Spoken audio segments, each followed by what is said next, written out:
அன்பு நேயர்களே வணக்கம். லோகா சமஸ்தா சுகினோ பவந்து, வாழ்க வளமுடன். இன்றைய பஞ்சாங்கம் மற்றும் இன்றைய நாளுக்குண்டான சிறப்புகளையும் விரதாதி விசேஷங்களையும் பற்றியும் பார்க்கலாம். வியாழக்கிழமை ஜூன் மாதம் 20ஆம் நாள், குரோதி ஆண்டு ஆனி 6ஆம் நாள். இன்றைய திதி காலை 5:07 வரை சுக்லபக்ஷ திரையோதசி திதி. அதன் பின்பு சுக்லபக்ஷ சதுர்தசி திதி, அதாவது வளர்பிறை சதுர்தசி திதி. இன்றைய நட்சத்திரம் அனுஷ நட்சத்திரம் மாலை 6:10 வரை. அதன் பின்பு கேட்டை நட்சத்திரம். இன்றைய யோகம் சித்த யோகம் மாலை 6:10 வரை. அதன் பிறகு யோகம் நன்றாக இல்லை. இன்றைய ராகு காலம் நண்பகல் 1:30 முதல் 3 வரை. யமகண்டம் காலை 6 முதல் 7:30 வரை. குளிகை நேரம் காலை 9 முதல் 10:30 வரை. இன்றைய நல்ல நேரம் என்கின்ற சுபகோரைகள் காலை 9 முதல் 12 வரை, நண்பகல் 1 முதல் 1:30 வரை, மாலை 4 முதல் 6:10 வரை.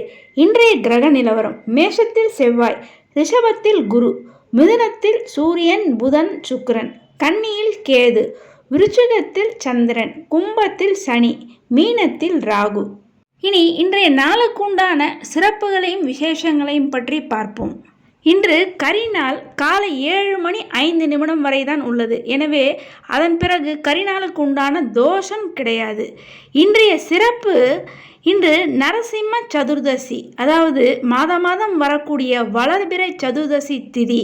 அந்த மாலை நேரத்தில் தான் நரசிம்மர் அவதரித்தார். அதனால் ஒவ்வொரு மாதமும் வரக்கூடிய சுக்லபக்ஷ சதுர்தசி திதி, வளர்பிறை சதுர்தசி திதி மாத நரசிம்ம சதுர்தசி திதியாக கொண்டாடப்படுகிறது.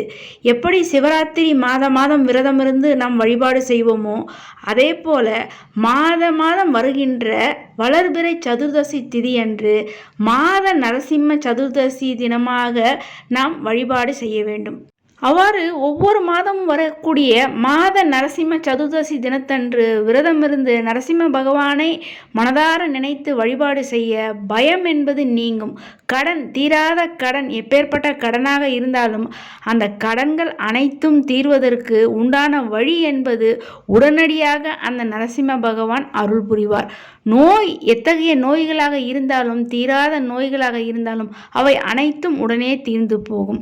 பில்லி, சூனியம், ஏவல் இது போன்ற எந்தவித தீய சக்திகளாக இருந்தாலும் அவை அனைத்தும் நம்மை அண்டாது காக்கும் ஒரு கவசம் போல நரசிம்ம பகவான் நம்மை காத்து அருள் புரிவார். இன்றைய தினம் பஞ்சாங்கத்தில் நாதமுனிகள் அவதார தினம் என்று போடப்பட்டிருக்கும். நாதமுனிகள் யார் என்றால், பெருமாள் வழிபாட்டில் மிக மிக முக்கியமாக சொல்லப்படக்கூடிய 4000 திவ்ய பிரபந்தத்தை நமக்கு தொகுத்து அருளிய அருளாளர் தான் நாதமுனிகள். எனவே இன்றைய தினத்தில் நாம் அனைவரும் அந்த 4000 திவ்ய பிரபந்தத்திலிருந்து ஒரு பாசுரத்தையாவது நாம் பாராயணம் செய்ய வேண்டும். அவ்வாறு இன்றைய தினம் யாரெல்லாம் அந்த 4000 திவ்ய பிரபந்தத்திலிருந்து ஒரு பாசுரத்தையாவது பாராயணம் செய்கிறார்களோ அவர்களுக்கு ஆழ்வார்கள் ஆச்சாரியர்களுடைய பரிபூர்ண அருளாசியுடன் ஸ்ரீமன் நாராயணனுடைய அருளும் நிச்சயமாக கிடைக்கப்பெறும். இன்றைய தினம் பெருமாள் ஆலயங்களுக்கு சென்று பெருமாளை வழிபாடு செய்வதற்கு முன்னதாகவே அங்குள்ள ஆழ்வார்கள் ஆச்சாரியர்களுடைய சந்நிதியில் அவர்களை வணங்கிவிட்டு அதன் பிறகு பெருமாளை வழிபாடு செய்ய வேண்டும். அவ்வாறு வழிபாடு செய்ய நம் நினைத்த காரியங்கள் அனைத்தும் கைகூடும். சகல சௌபாக்கியங்களும் நிச்சயமாக உண்டாகும். அது மட்டுமல்லாமல் குருவினுடைய பரிபூர்ண அருளாசியும் நமக்கு கிடைக்கும். ஜாதகத்தில் குருதோஷம் உள்ளவர்கள் இந்த நாளில் மறவாமல் பெருமாள் ஆலயங்களுக்கு சென்று இது போன்ற ஆழ்வார்களையும் ஆச்சாரியர்களையும் வழிபாடு செய்ய சகலவித தோஷங்களும் நிவர்த்தியாகும். நாதமுனி சுவாமிகள் அருளிய 4000 திவ்ய பிரபந்தத்திலிருந்து இந்த ஒரு பாசுரத்தை நீங்கள் அனைவரும் சொல்ல சகலவித செல்வ வளங்களும் நிச்சயமாக உங்களுக்கு உண்டாகும்.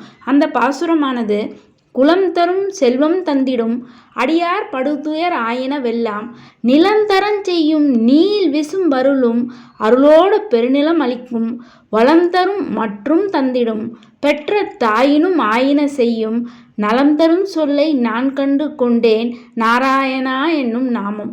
தினமுமே இந்த ஒரு நாமத்தை நீங்கள் சொல்ல எந்தவித துன்பமும் உங்களுக்கு நிச்சயம் இருக்காது. சகலவித சௌபாக்கியங்களும் உண்டாகும். இன்று நிஜ தட்சிணாயன புண்ணிய காலம், அதாவது இன்று முதல் தட்சிணாயன புண்ணிய காலம் என்பது ஆரம்பித்து விடுகிறது. பஞ்சாங்கத்தில் இருவேறு கணக்கு முறைகள் இருக்கிறது. அதில் ஒரு வகை கணக்கின்படி இன்றைய தினம் முதலே, அதாவது இன்றைய தினம் நள்ளிரவு 1:30 சூரியனானவர் கடகராசியில் சஞ்சாரம் செய்து விடுகிறார். எனவே கடக அயனம் என்று பஞ்சாங்கத்தில் போடப்பட்டிருக்கும். கடக அயனம் என்றால் கடகராசியில் சூரியன் சஞ்சாரம் செய்கின்ற அந்த காலத்தை தான் கடக அயனம் என்பார்கள். கடகராசியில் எப்போது சூரியன் சஞ்சாரம் செய்கிறாரோ அப்பொழுதே தட்சிணாயன புண்ணிய காலம் என்பது ஆரம்பித்துவிடும். தட்சிணாயன புண்ணிய காலம் என்றால் சூரியன் தெற்கு நோக்கி தன்னுடைய பயணத்தை ஆரம்பித்து விடுவார். அதாவது ஆடி மாதம் தொடங்கி மார்கழி மாதம் வரை அந்த 6 மாதங்களும் தட்சிணாயன புண்ணிய காலமாகும். அதேபோல் தை மாதம் தொடங்கி ஆனி மாதம் வரை உத்தராயண புண்ணிய காலம். சூரிய பகவான் தன்னுடைய பயணத்தை வடக்கு நோக்கி நகர்த்துவார். எனவே சூரியனானவர் இன்று இரவு கடகராசியில் சஞ்சாரம் செய்கின்ற அந்த நிமிடம் முதல் தட்சிணாயன புண்ணிய காலமானது ஆரம்பித்து விடுகிறது. எனவேதான் இதை நிஜ தட்சிணாயன புண்ணிய காலம் என்று சொல்கிறார்கள். காஞ்சி மகா பெரியவா இந்த நிஜ தட்சிணாயன புண்ணிய காலத்தில் தவறாமல் பூஜை செய்வார். அவ்வாறே நாமும் இன்றைய நாளில் முன்னோர்களை வழிபாடு செய்ய சகலவித சௌபாக்கியங்களும் நமக்கு உண்டாகும். எனவே நிஜ தட்சிணாயன புண்ணிய காலமான இன்றைய நாளில் திலஹோமம் திலதர்ப்பணம் செய்ய மிகவும் உகந்த நாள். அவ்வாறு செய்ய முன்னோர்கள் மிகவும் மனம் சந்தோஷம் அடைந்து நமக்கு நல்ல அருளாசியை வழங்குவார்கள். அன்பு நேயர்களே, இது போன்று தினமும் பஞ்சாங்க விவரத்தையும் அன்றைய நாளுக்கு உண்டான முக்கிய விரதாதி விசேஷங்களை பற்றி தெரிந்து கொள்வதற்கு நமது சேனலை இதுவரை சப்ஸ்கிரைப் செய்யாத அன்பர்கள் சப்ஸ்கிரைப் செய்து பெல் பட்டனை அழுத்தி தொடர்ந்து இணைந்து ஆதரவு தர அன்புடன் கேட்டுக்கொள்கிறேன். மேலும் இந்த பதிவை மற்றவர்களும் கேட்டு பயனடையும் வகையில் அனைவருக்குமே இந்த பதிவினை ஷேர் செய்து தொடர்ந்து இணைந்திருக்க அன்புடன் கேட்டுக்கொள்கிறேன். நன்றி.